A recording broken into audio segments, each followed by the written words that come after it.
Olá pessoal, hoje teremos 3 relatos bizarros. Preparados? Então bora lá! Bem-vindos ao 7º portal.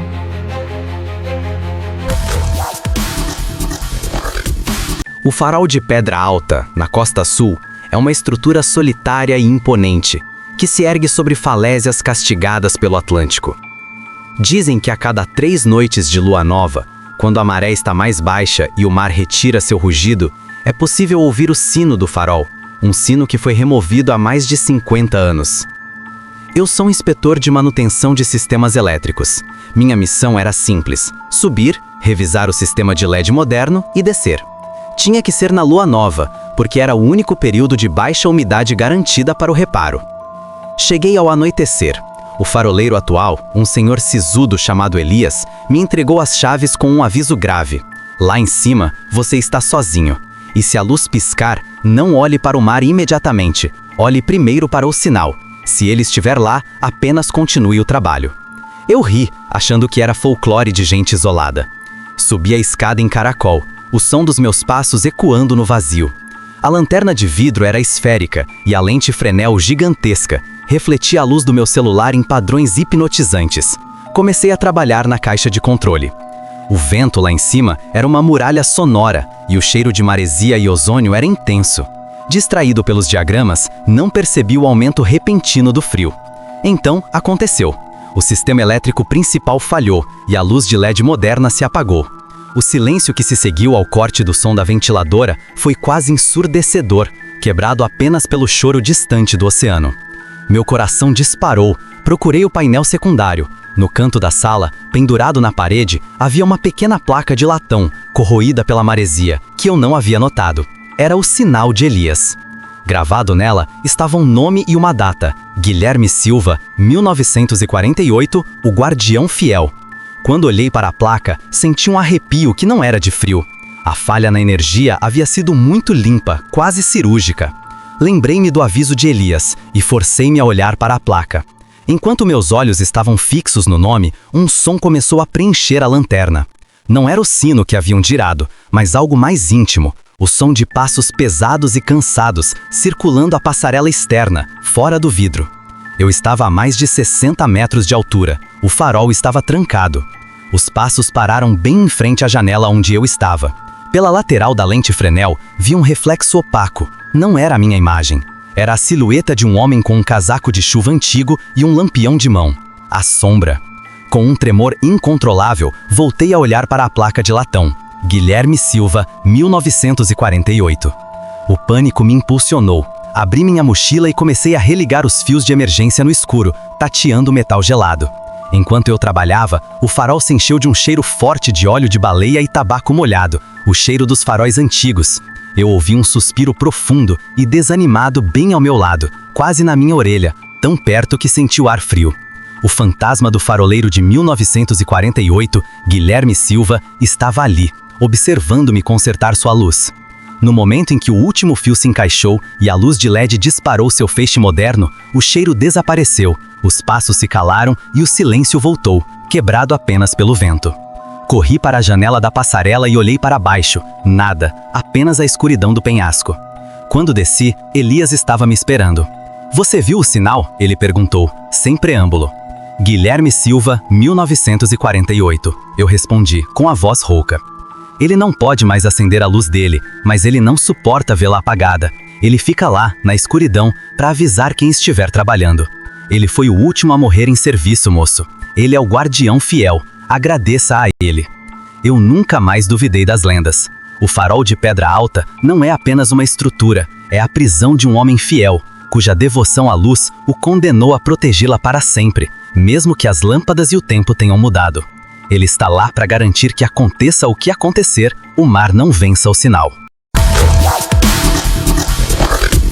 A Casa Amarela na colina é um marco sombrio na pequena cidade de Vale Verde. Todos a conhecem e todos a evitam. Ela se destaca não pela arquitetura, mas pela sua persistente aura de abandono, mesmo que seus pilares permaneçam estranhamente intactos. Dizem que a família que morava lá, os Morais, sumiu sem deixar rastros em 1971 e que a casa se recusa a aceitar novos moradores. Eu e mais 2 amigos, Breno e Carla, éramos universitários buscando uma descarga de adrenalina. Nosso desafio, passar a noite na Casa Amarela. Entramos pela porta dos fundos, que estava arrombada. O interior era um túnel do tempo fétido, poeira, mofo e o cheiro metálico de velhice. A mobília estava coberta por lençóis brancos, criando formas espectrais. A primeira coisa que notamos foi o silêncio absoluto. Lá dentro, o som da nossa respiração parecia absurdamente alto. Decidimos montar base na sala de estar, no piso térreo. À medida que a noite avançava, o ar ficava cada vez mais denso. Por volta das 2 da manhã, Carla cochilava e Breno estava revisando a câmera infravermelha. Eu senti uma corrente de ar frio e úmido passar por mim, mas todas as janelas estavam fechadas. Olhei para o corredor escuro que levava à cozinha. Vi algo. Não era uma sombra, mas uma luz fraca, bruxuleante, vinda do fim do corredor. Parecia a chama de uma vela solitária, movendo-se lentamente.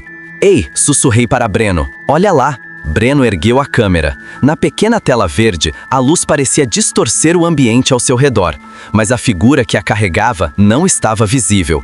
Apenas a luz flutuava a uma altura de adulto. A luz parou de se mover e permaneceu fixa. E então ouvimos um som suave de algo sendo arrastado. Não vinha do chão, mas parecia vir das paredes. Um raspar lento e constante. Eu senti um nó na garganta. Breno, que era o mais cético, tremia. É o vento na estrutura, ele gaguejou. Nesse momento, Carla acordou bruscamente, ofegante.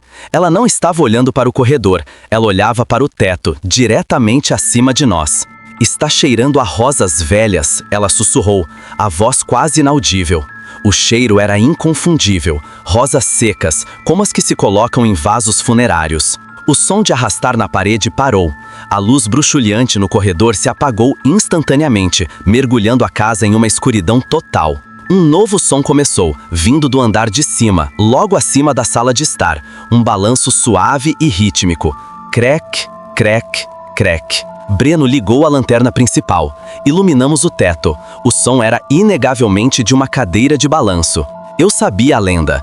A mãe da família Moraes, Dona Elvira, passava todas as tardes na poltrona de balanço do quarto principal, esperando seu marido voltar do trabalho. Mas naquela noite de 1971, ele nunca voltou para casa e ela desapareceu com as crianças. O balanço acelerou. Crec, crec, crec, crec. O som era tão violento que parecia que o objeto iria rasgar o assoalho e cair sobre nós. O cheiro de rosas se tornou sufocante. De repente, a poltrona parou. Silêncio. Um silêncio mais pesado do que antes, onde o oxigênio parecia ter sido sugado do ar. E então, uma voz. Não um grito, mas um sussurro de profunda tristeza e paciência infinita, vindo diretamente de cima de nós. Ele já chegou? A pergunta era tão clara e tão carregada de melancolia que parecia esmagar o nosso peito. Era a voz de uma mulher, repetindo uma espera de décadas. A adrenalina nos fez agir. Não pensamos, apenas corremos. Atravessamos a sala de estar, Breno tropeçando no lençol de um sofá e disparamos pela porta da frente. Não olhamos para trás, mas enquanto fugíamos pela colina abaixo, ouvi o último som daquela casa. Um balanço lento, crec, crec, voltando ao seu ritmo melancólico. A Casa Amarela não era assombrada por um demônio furioso, mas por uma tristeza viva, a eterna espera de Dona Elvira por alguém que nunca mais voltará. E ela nos viu como intrusos na sua solidão. O Sanatório São Judas não é apenas um hospital psiquiátrico abandonado, é um monumento ao sofrimento. Construído nos anos 40 e fechado após denúncias de abuso e negligência, ele fica isolado no topo de um morro, cercado por grades enferrujadas e pinheiros retorcidos. A lenda local diz que os 60 anos de agonia de seus pacientes nunca deixaram o lugar. Eu e meu grupo de exploração urbana éramos cautelosos, mas corajosos. Sabíamos que aquele não era um lugar de fantasmas brincalhões. A energia que pairava sobre São Judas era densa, palpável e desesperadora. Entramos pela ala de isolamento, a seção mais temida. As paredes de concreto estavam forradas de musgo e havia dezenas de marcas de arranhões profundos, feitos por unhas, que ignoravam a pintura e alcançavam a rocha.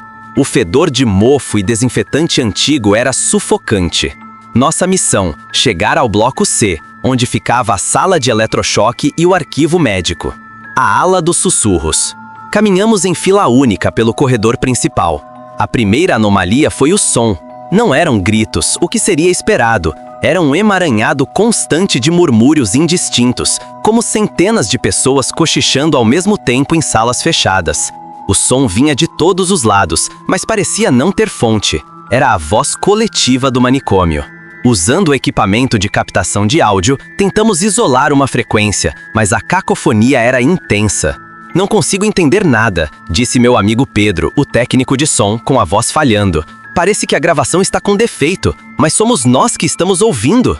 De repente, os murmúrios se organizaram por um segundo fugaz em uma única palavra repetida, baixa e incessante. Frio, frio, frio.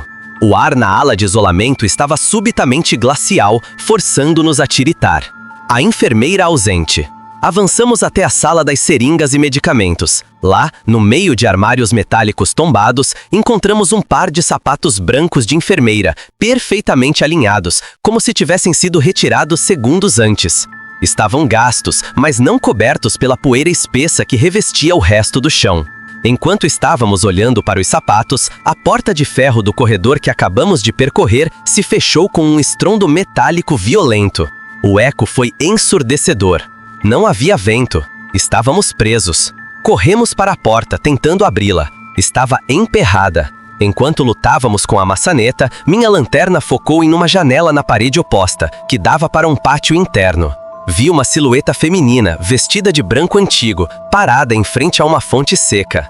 Ela não se movia, apenas olhava para a janela, e eu soube que era a dona dos sapatos. Quando a luz da minha lanterna a atingiu, a figura desapareceu em um piscar de olhos, como um filme quebrado. O bloco C, o berço do choque. Levou quase 10 minutos para abrirmos a porta. O medo era palpável. Chegamos ao bloco C. Era diferente, mais limpo, mais silencioso e com um cheiro acre de ozônio e queimado. Na sala principal, o que sobrava da cadeira de eletrochoque estava no centro, coberta por uma manta rasgada. A sala estava escura, mas o sensor de calor de Breno, nosso operador de vídeo, começou a apitar freneticamente, indicando uma fonte de calor intensa vinda do canto mais escuro. Breno sussurrou tremendo. Não é humano, é uma anomalia térmica grande. Quando apontamos as lanternas para o canto, vimos a aberração mais assustadora da noite. Não havia nada, exceto uma mancha perfeitamente redonda na parede, como se algo tivesse sido pressionado ali com força por décadas. Nesse momento, um som ressoou pela sala, não vindo das paredes, mas de dentro, um grito curto, agudo e interrompido, seguido pelo zumbido elétrico de alta voltagem, o som de um eletrochoque administrado. O terror me congelou, mas foi o que veio depois que nos fez fugir. No chão de concreto, em frente à mancha escura, começou a se formar uma poça de líquido escuro e viscoso, que exalava o mesmo cheiro metálico da velhice que sentíamos na entrada. Não era água. Ao redor da poça, com um murmúrio de frio, frio, voltando com força total, ouvimos o último som, uma risada infantil e estrangulada, vinda de algum lugar abaixo do nosso piso. Era a risada de uma criança que havia sido submetida ao horror. Corremos, sem olhar para trás, sem pegar os equipamentos de áudio. A Casa Amarela era à espera. O manicômio São Judas era a memória ativa da tortura. Um lugar onde a dor e a insanidade ficaram presas na estrutura de concreto, revivendo seus momentos mais cruéis para quem ousa invadir seu sofrimento eterno.